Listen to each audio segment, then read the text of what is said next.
Hello guys, welcome to my YouTube channel journey of a CA student. तो आज हम continue करते हैं अपनी एमसीक्यू सीरीज। हमने पिछली लास्ट 3 वीडियो में चैप्टर 1 और चैप्टर 2 को कवर कर लिया है एमसीक्यू का, और चैप्टर 3 के लिए मैंने आपको बता दिया था, उसको मैं बाद में लाऊंगा। पहले आप सारी कंपनीज के बारे में पढ़ लीजिए। इसलिए तो आज हम चैप्टर 4 के स्टार्ट करेंगे। मैं पहले बताना चाहता हूँ, चैप्टर 4 है मई 21 के लिए, मतलब जो आया है पूरा चेंज हो गया है। तो जो भी कोई मतलब री अटेम्प्ट वाला स्टूडेंट बच्चा देख रहा है जिसके पास पुरानी बुक थी बीसीके की, अगर उस बुक में कोई मतलब बहुत चेंजेस आए हैं, पूरा चैप्टर ही चेंज कर दिया गया है। तो मैं आपसे कहूंगा कि आप प्लीज बुक को या पीडीएफ डाउनलोड कर लीजिएगा चैप्टर 4 का, या उसका प्रिंट निकाल लीजिएगा जैसा भी। क्योंकि अब जो पिछले साल था, मतलब नवंबर तक जो था वो एकदम अलग था, और जो अभी है वो पूरा अलग है। तो चलिए स्टार्ट करते हैं हम इसके एमसीक्यू। इसके टोटल 30 एमसीक्यू है, तो हम देखते हैं कितनी देर में खत्म कर सकते हैं। ठीक है, चलिए कंटिन्यू करते हैं। First question, physical policy relates to. Physical policy relates किस किस को करते हैं? गवर्नमेंट एक्सपेंडिचर, हाँ, गवर्नमेंट रेवेन्यू को भी, सी एंड बी, या मनी मनी क्रेडिट से कोई फिजिकल पॉलिसी का नहीं है। तो इसका ऑप्शन क्या होगा? C, government expenditure and government revenue. ठीक है, फर्स्ट का C. Second, find the odd one out. हमें इसमें ऑड वन आउट फाइंड करना है। Agriculture policy, industrial policy, foreign and foreign trade and investment policy. अच्छा, ये तीनों तो एक में आते हैं, तो हमारे इसमें ऑड वन आउट कौन सा बचा? Monetary policy. और आपने पूरा चैप्टर ध्यान से पढ़ा हो तो ये तीनों एक साथ होते हैं, और ये तीनों ये एक अलग चीज होती है। तो इसका आंसर क्या हुआ? Second, D. Third, after independence and up to the first 3-4 decades in the economic system prevalent in India may be regarded as capitalist, socialist, mixed, colonial। इसका आंसर है सी, मिक्स्ड। क्योंकि जब इंडिपेंडेंस के बाद आपके जो 3-4 डिकेट्स थी, जो हमारा मतलब सिस्टम जो मतलब मिक्स्ड इकोनॉमी चलती थी इंडिया में उस समय, ठीक है ना। अभी भी वही चल रही है, मिक्स्ड ही चल रही है इंडिया में। ठीक है, उसकी बात करते हैं। Which of the following policy या policies pertain to macroeconomic management? इसमें पूछा है कि पॉलिसी भी बताइए, या पॉलिसी है या पॉलिसीज है। Pertain to macroeconomic management. अच्छा भाई, फिजिकल पॉलिसी, हाँ, फिजिकल पॉलिसी है नहीं। मॉनेटरी पॉलिसी भी करता है मैक्रो इकोनॉमिक। तो इसका साफ आंसर है फोर्थ का D, A and C, physical and monetary policy. Six, अब हमें क्या बताना है? Consider the following two columnar interpretation of the economic policies of liberalization, privatization, and globalization, and choose the correct combination of the answer given below it। अच्छा, हमें बता, match the following type का हो गया ये। लिबरलाइजेशन कौन मतलब क्या क्या हो सकता है?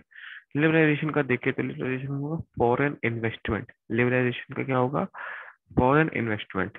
Privatisation, mitigation the role of public sector. भाई प्राइवेटाइजेशन का तो यहाँ पे सिर्फ प्राइवेट सेक्टर होते हैं, और इसमें क्या होता है कि पब्लिक सेक्टर का रोल बहुत कम कर देता है। ठीक।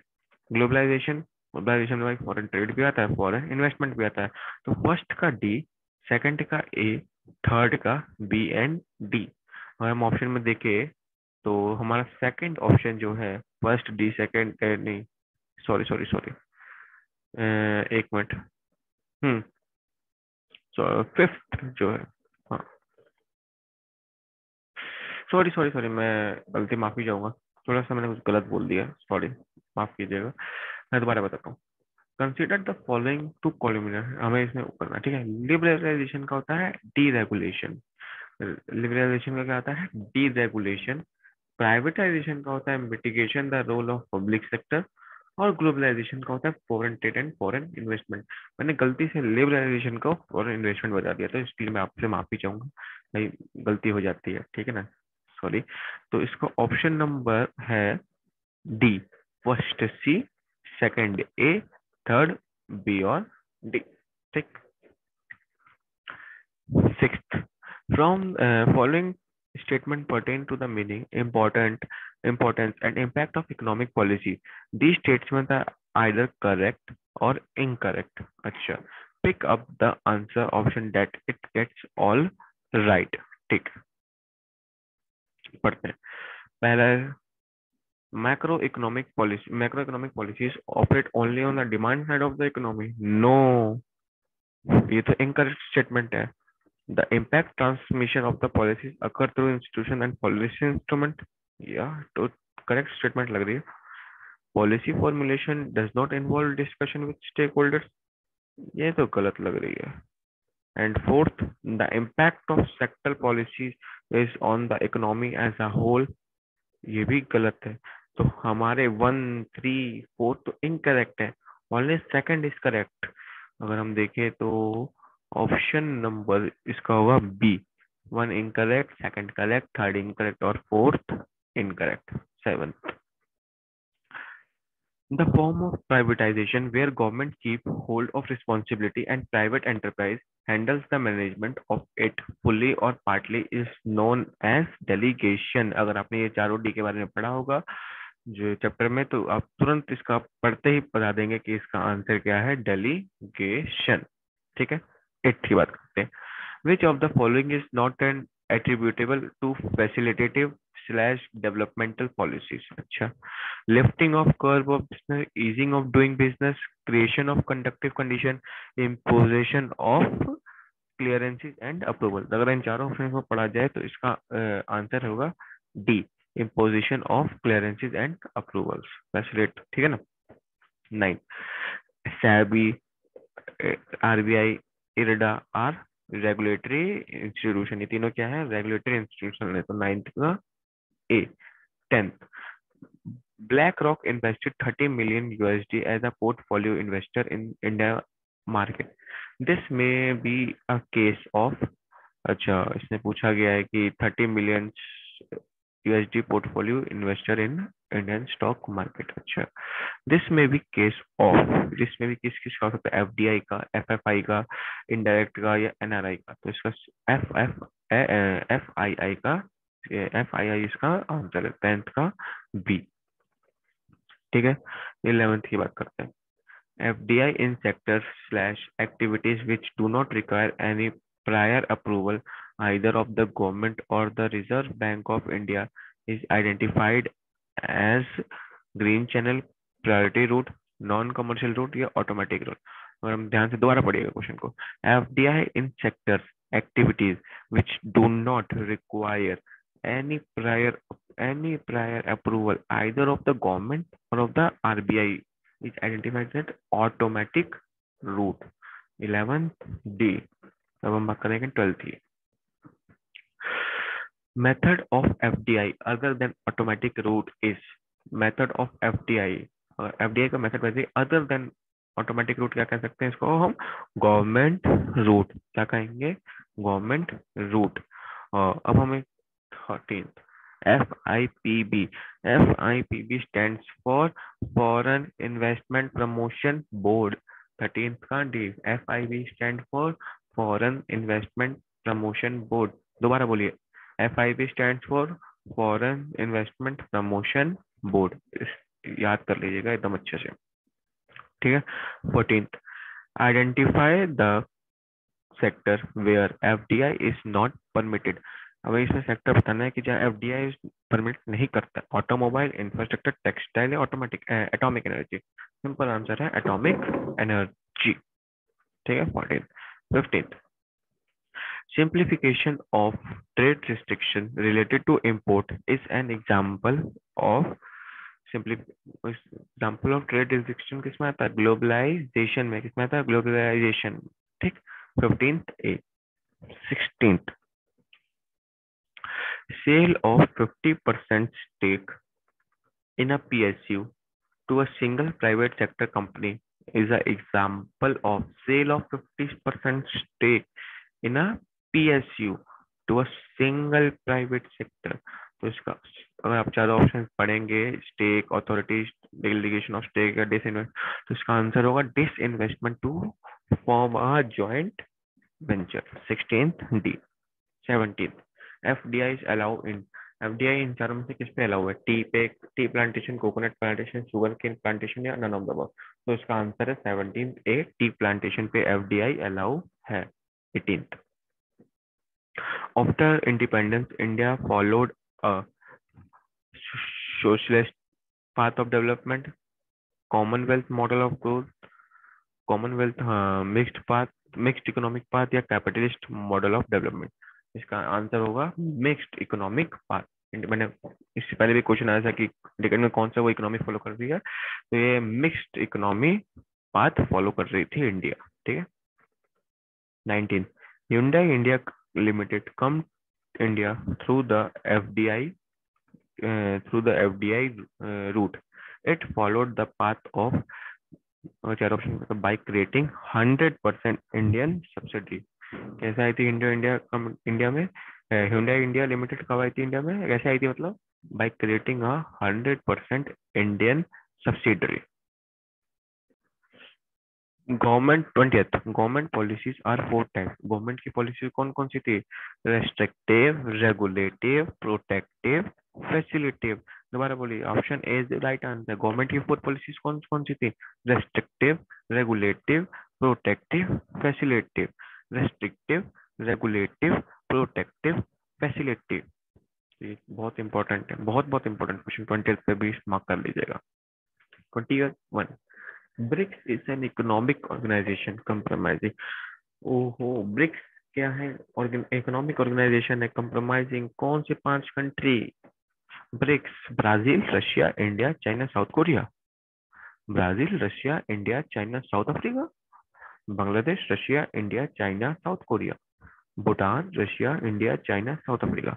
हम इन चारों ऑप्शन को पढ़ते हैं तो हमें ये पता चलता है रशिया, इंडिया, चाइना तीनों में कॉमन है, चारों में कॉमन है, सॉरी। ठीक। लेकिन इसमें आपको तुक्का नहीं लगाना, इसमें आपको तो याद नहीं, इसमें कोई तुक्का लगाने की चीज नहीं है, इसमें मैं आपको याद करने की ट्रिक बता रहा हूँ। मतलब ये आपको पता होना चाहिए कि रशिया, इंडिया, चाइना तो भाई है ही है। ठीक। साउथ कोरिया, साउथ अफ्रीका में आपको साउथ अफ्रीका याद रखना है, साउथ अफ्रीका। और भूटान, बांग्लादेश या ब्राजील में ब्राजील इज द राइट। तो इसका ऑप्शन नंबर बी है 21B, Brazil, Russia, India, China and South Africa. ठीक है। 22 privatisation refers to transferring government ownership to private hands. बढ़िया भाई, सही बोल रहा है। डिसइन्वेस्टमेंट इन पब्लिक सेक्टर, सही बोल रहा है भाई। Opening those areas for private sector which are reserve for government, एकदम सही। तो इसका ऑप्शन क्या होगा? तीनों सही, मतलब all of the above, option D. ठीक है। 23 which of the following is incorrect? Which of the following is incorrect? FDI is made with intention of exercising control over an enterprise. Is FDI called portfolio investment, long run investment या acquisition? तो इसका answer है आपका portfolio investment। FDI is called portfolio investment is the wrong answer. Choose the correct statement। इसमें से आप चारों statement पढ़िएगा। तो for sustainable economic development FI चार ऑप्शन को पढ़ा जाए तो उसका ऑप्शन नंबर सी है। In India permission for FDI is not uniform for all sector. This is the correct option 24C। 25 which of the following is not the concern of monetary policy. इनमें से कौन सा concern नहीं करता monetary policy को? Interest rate, quantity of money and credit, disposable income with house hold या both A and B. तो इसका सही आंसर है C, disposable income with the household. ठीक है। 26 choose the correct answer among the combination given below. अब हमें इसमें से फिर से क्या बनाना है? कॉम्बिनेशन बनाना है। Tax rate, lower the better. GDP, higher the better। Inflation, moderate, higher the better. तो इसका ऑप्शन क्या होगा? 26A। ये एक टॉपिक दे रखा था, मैं आपको दिखा सकता हूँ, एक मिनट रुकिएगा, मैं आपको दिखाता हूँ। ये देखिए, ये चार्ट बहुत इंपॉर्टेंट चार्ट है, पक्का है इसमें से MCQ आएगा ही आएगा, 110% आएगा। तो ये चार्ट बहुत इंपॉर्टेंट है, ये चार्ट आप अच्छे से कर लीजिएगा। मैं कोई और चीज दिखा देता हूँ, ये भी पढ़ लीजिएगा, इसमें से भी MCQ आएगा, हमने अभी किया भी है सॉल्व, ये अच्छे से करिएगा। और ये भी अच्छे से एक शॉर्ट नोट में बता रखा है कैसे क्या था। मिक्स्ड इकोनॉमी थी बताया सर ना, तो ये सब अच्छे से आप कर लीजिए। ठीक है ना, ये सब इंपॉर्टेंट चीज है। चलिए अब आगे बढ़ते हैं MCQ के। 27th, which of the following is not implied by liberalization? The control, deregulation, general broadening of freedom of private enterprise, या disinvestment of public sector enterprise। तो अगर हम इसे नॉट इम्प्लाइड, लिबरलाइजेशन को नहीं इम्प्लाई करता है, वो क्या होता है? Disinvestment of public sector enterprise, क्योंकि ये प्राइवेटाइजेशन का पार्ट होता है। तो इसका आंसर क्या होगा? 27 D. 28, which of the following reason is are correct for considering moderately low external value of domestic country currency as conducive for domestic business? तो 28 का क्या होगा? अगर हम चार ऑप्शन पर protecting the domestic from imported goods, marketing the exports competitive, tariff jumping, FDI, या all of the. इसका आंसर क्या होगा? 28 D. 29, reasons why lower interest rate may be conducive for business include, why lower rate interest may be conducive क्यों होते हैं for business के लिए? 29 में make investment proposal with lower return eligible, enables mobilization of saving for the of the household, reduce cost of capital, A और या C। तो इसका आंसर होगा A और C, क्योंकि makes investment proposal with lower return eligible और reduce cost of capital। 30, which of the following is the oversearching all the inclusive assumption while the assessing the conduciveness of the macro variable for business? तो अगर हम पढ़े सब options को, तो इसका right answer है B, giving other things constant. तो हमारे साथ आज ये चैप्टर नंबर 4 के भी सारे एमसीक्यू खत्म होते हैं। तो हम नेक्स्ट कल लाएंगे चैप्टर नंबर 5 की वीडियो। ऐसे ही आप हमारे चैनल सब्सक्राइब कर दीजिए, आपको सारे एमसीक्यूज मिलते ही जा रहे हैं। तो प्लीज शेयर करिए चैनल को। मेरे सब्सक्राइबर नहीं बढ़ रहे हैं बिल्कुल, प्लीज सपोर्ट मी, मेरे सब्सक्राइबर बढ़ा के प्लीज। अच्छा रहेगा, आप मेरा चैनल थोड़ा सा ग्रो कराइए। मैं आपको ऐसे हेल्प करता रहूँगा अपनी पढ़ाई में। कोई भी अगर आपको कोई भी क्वेरी हो तो आप कमेंट करके पूछ सकते हैं। तो so take care guys, thank you.